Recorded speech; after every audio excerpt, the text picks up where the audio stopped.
In this lesson, we will dive into the notion of openness in education and go briefly through the main steps the community made since it was used for the first time, around the beginning of the new millennium.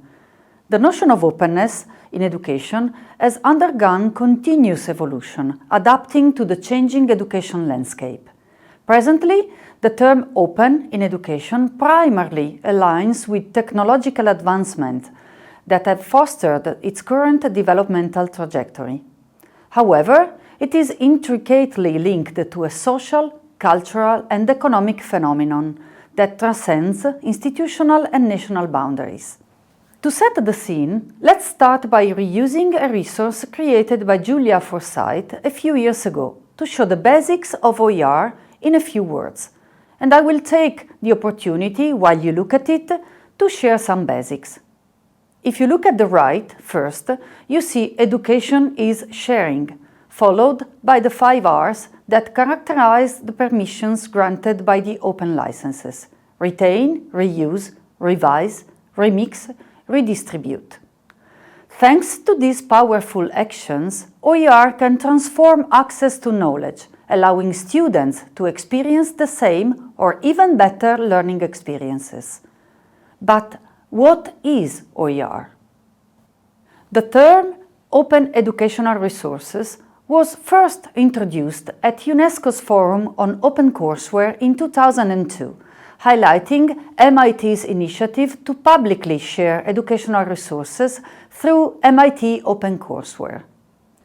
UNESCO's latest definition of OER encompasses learning, teaching, and research materials in any format and medium that reside in the public domain or are under copyright but released under an open license, allowing no-cost access, reuse, repurposing, adaptation and redistribution by others. The concept of openness in education is closely intertwined with open pedagogy, commonly known as open educational practices, and open pedagogy is connected to open educational resources, or OERs. Open education, open access, open science, open standards, open licensing, and open formats. Theoretically, it aligns with other pedagogical schools, such as constructivist pedagogy, diverse learning and teaching theories, and educational practices and structures.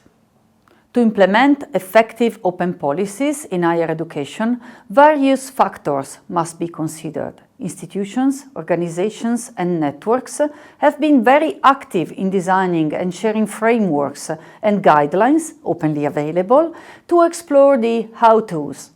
Let's quote a couple of examples. The Publications Office of the European Union offers a framework to assist higher education institutions in strategic decision-making regarding open education. This framework encompasses 10 core dimensions: strategy, technology, leadership, quality, access, content, pedagogy, recognition, collaboration, and research, extending beyond OER, massive open online courses, MOOCs, and open access. Additionally, the Commonwealth of Learning and UNESCO have developed guidelines to encourage institutions to adopt OER by addressing critical issues and providing suggestions for integrating OER into higher education. According to the Cape Town Open Education Declaration, OER significantly enhance education's accessibility, particularly in regions with limited financial resources for educational materials. They also foster a culture of learning, creation, sharing, and cooperation, essential elements in a knowledge-based society. OER encompass open technology, facilitating collaborative learning, flexible learning, and the introduction of innovative assessment methods and accreditation procedures. To expedite OER adoption, the UNESCO Paris OER Declaration urges governments worldwide to publish publicly funded educational resources under open licenses. The creation, use and reuse of OER are inherently linked to open pedagogy and open teaching practices. Open educational practices involve using open technologies and high-quality OER to facilitate collaborative and flexible learning. These may include student participation in online peer production communities within activities intended to support learning, or any context where access to educational opportunities through freely available online content and services is the norm. Only a small fraction of teachers at higher education institutions employ these practices, and common characteristics of those who do include balancing privacy and openness, developing digital literacies, valuing social learning, and challenging traditional teaching roles. Built on the principles of autonomy, interdependence, democracy, participation, freedom, and responsibility, open pedagogy places a central emphasis on access, viewing agency as a means to broaden this access. Hence, it is often described as an access-oriented and learner-driven pedagogy, called OER-enabled pedagogy by De Rosa and Gianghiani, due to its explicit connection with open textbooks and OER. In their definition of co-creation, they state that knowledge consumption and knowledge creation are not separate but parallel processes, as knowledge is co-constructed, contextualized, cumulative, iterative, and recursive. This definition of co-creation is the enactment of all the attributes of open pedagogy. According to Connell's work on openness, an open pedagogy has 8 interconnected and dynamic attributes. These include: first, technology that is participatory, Web 2.0 and mobile, social media and applications used by mobile devices. Second, people who have trust in others' work, are confident and demonstrate openness. Third, innovation and creativity involves spontaneity and willingness to adopt others' view and different approaches. Fourth, sharing of ideas and resources freely so that knowledge and materials can be disseminated. Fifth, connected community so that practitioners can network and become part of a community of practice. Sixth, learner-generatedness, facilitating learners' contributions by enabling and encouraging them to create and share information, resources, and ideas.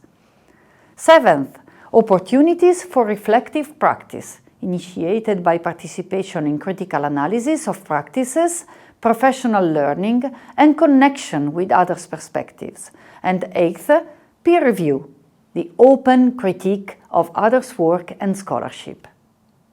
The demand for OER experienced a significant surge during the COVID-19 pandemic. Many organizations, educational institutions, and national ministries initiated programs to assist faculty and students in transitioning to online learning using OER. A Commonwealth of Learning report, based on responses from 38 countries, indicates that OER played a crucial role in supporting students during the COVID-19 lockdowns, with a 52% usage increase during the pandemic. If there is a lesson to be learned from the pandemic, it is that we need to be looking for the opportunities and the benefits offered by educational resources that are shared openly, with no subscription limits and no expiring date, as a means to support students across their busy lives, even when their learning path is fragmented. Moreover, if they are working while studying. The role that the culture of open education could play in promoting new operational practices and new systemic visions with respect to the processes of didactic innovation is evident. These approaches truly exploit the digital and collaborative dimensions and all the potential at our disposal to open up new learning scenarios and new perspectives for the sustainability of knowledge. Through a better knowledge of what the open education landscape and its community can offer, together with all other fields connected with open science, open access, open data, etc., Teaching staff, librarians and researchers can better support students of all ages and adopt a more democratic approach to knowledge for the benefit of society at large.